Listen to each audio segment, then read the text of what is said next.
In this video, I'm going to start summarizing the quest lore for the Worgen starting zone. So if you're a big Worgen fan and you skipped reading the quest while leveling your character, then this will cover everything that you missed out on, so that you don't have to go back and play through it again and read everything to find out what happened. Having said that, let's jump right in and find out what's going on in World of Warcraft.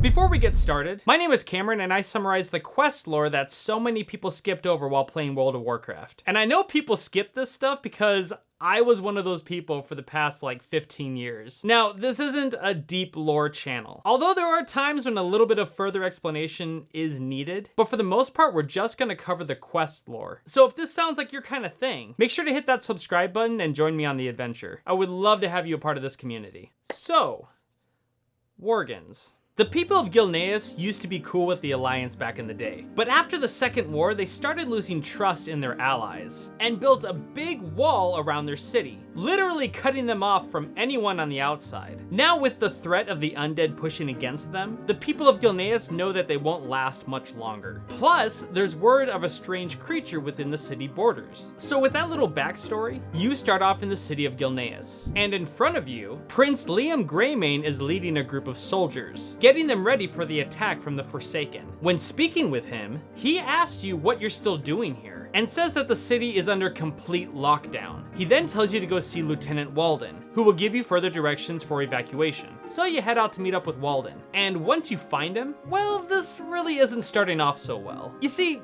Walden is dead, and appears to have deep claw marks running through his body. No doubt he died from his wounds. So it might be a good idea to let Prince Liam know about this. Right then and there, you hear fighting coming from the market. So you head back, and once you arrive, you see everyone battling it out with what looks like werewolves. So you run up to Prince Liam. He says these creatures called Worgens were the very thing that his father warned him about, and says that someone named Archmage Erigel was behind all of this. Only problem is, Liam has no idea where they're coming from. Mind you, he's telling you this history lesson while he's fighting, and you're just awkwardly standing there. So it looks like they need some help. Liam wants you to kill 6 rampaging Worgens within the area. Apart from that, he says that the civilians aren't safe here anymore, and that people would have a better chance with his father's army, located in the prison district. So while you're out killing Worgens, he wants you to evacuate 3 civilian homes. Before heading out, you run into Gwen Armstead, who tells you that we can't let the supplies get destroyed, because Gilneas walled off from the outside world. If the people's stock gets destroyed, then they really have no hope for surviving the winter.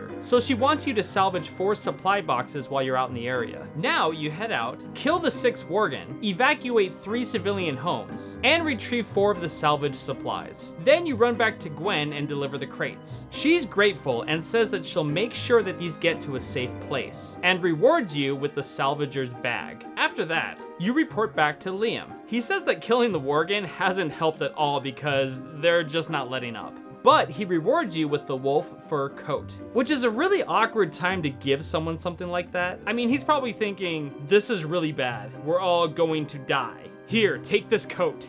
Yeah, let's just see where this goes. Apart from the chaos, Liam thanks you for evacuating the civilians from their homes, but now he says that it's time to leave, and wants you to report to the military district with the other civilians. Once you get there, you're to check in with Gwen Armstead, who you just got done talking to, and to make sure that everyone is okay. Liam plans to stay here with the guards and cover the civilians' retreat. So now you head out of the Merchant Square, and make your way to the military district. Once you cross the bridge, you meet up with Gwen Armstead.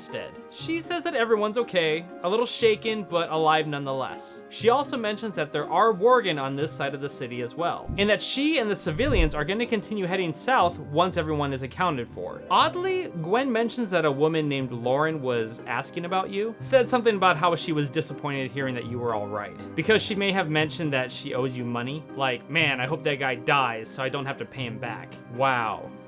careless. So now you head out to see what this Lauren person is all about. When you arrive, she mentions nothing about the money that she supposedly owes you. I guess Blizzard was trying to make a joke, but it really didn't play out that well. Essentially, what you're doing right now is meeting up with your class trainer. Lauren happens to be the one for the rogues. Anyway, she says that there's no time to train right now, and that we should be heading south with the other survivors, because she's been told that King Greymane is down there. And if we stick together, then our chances of survival will increase, especially if you choose someone nutritious looking to stand next to. So now you head out and make your way to speak to King Gen Greymane, whose hair isn't white. Yeah, I know. It's kind of crazy to see him look like this. So Gen says that if we stick together, then we might be able to overcome everything that's going on. He says that there's this guy named Lord Darius Crowley. Now, to keep this short, Crowley was a friend of Gen's before the Civil War, but Crowley led an insurrection against him, so they don't talk anymore. Plus, Crowley's land is separated from Gilneas by a stone wall. If there was anything to say that there's some separation going on there, that's it.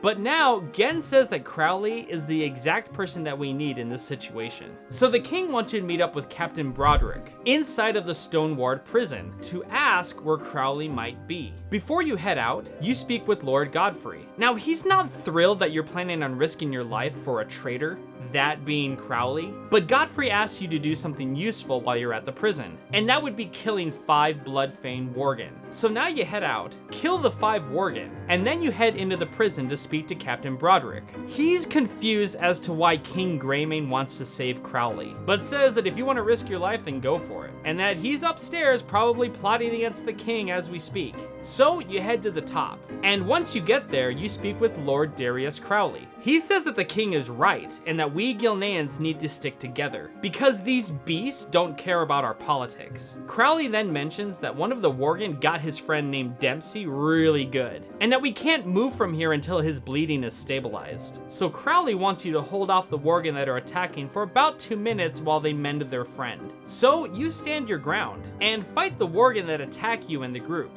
Once that's done, you speak with Crowley, who rewards you with Dempsey's gloves, which is kind of messed up because Dempsey, he's still alive. It's almost as if he just turned around and was like, hey buddy, we need to give this guy something because he helped us out, so fork over your gloves, make sure you wipe the blood off of him first. Wow. Hey, at least you got something out of it, right? So Crowley says that for the first time since the Civil War, he agrees with the king and says that Crowley's men will join the ranks. From here, Crowley wants you to send word back to Greymane and tell him that there's a safe house not far from here called Josiah's Cellar, which happens to be the storage facility for Crowley's artillery. He says to tell Greymane that his arsenal is now at the king's disposal. From here, you head out and return to Lord Godfrey and King Greymane back in the military district. Once you arrive, you speak with Lord Godfrey, who says that if he hadn't seen you kill the Worgen with his own eyes, then he would have had a hard time believing that you did what he asked you to do. Even though it looks like we've barely put a dent in the enemy numbers, he rewards you with the Armstead bracers for having killed the Bloodfang Worgens. Now, you speak with Gen Greymane and tell him about the arsenal that Crowley's been hiding in the city. Gen doesn't seem very happy about that, but he does agree that it might be the thing to save Gilnean lives. You're then informed that the cellar where the arsenal is hidden is located west of here, and are told to find Josiah Avery, so that you can start putting the weapons to use. Now you head out to the west end of the military district, find the cellar door, and once you open it, you head inside to find a room filled with artillery munitions, as well as a frightened Josiah Avery in the corner. Yes, we're gonna leave this as a cliffhanger. I mean, if you want to find out what happens, then by all means go start a Worgen and play through the area. But this just keeps it fun. So next week we'll continue the story and find out what's going on with Josiah, even though I think we already have an idea. If you like this content, then go ahead and give it the old thumbs up so we can spark that YouTube algorithm. And also a big shout out to the Patreon subscribers for producing this video. Every donation helps with the cost of making these episodes, and I can't thank you enough. If you'd like to help out, then go ahead and check out the Patreon link down below. And as always, we'll see you next time when we discover what's going on in the Tales of Azeroth. The people of Gilneas used to be really cool with the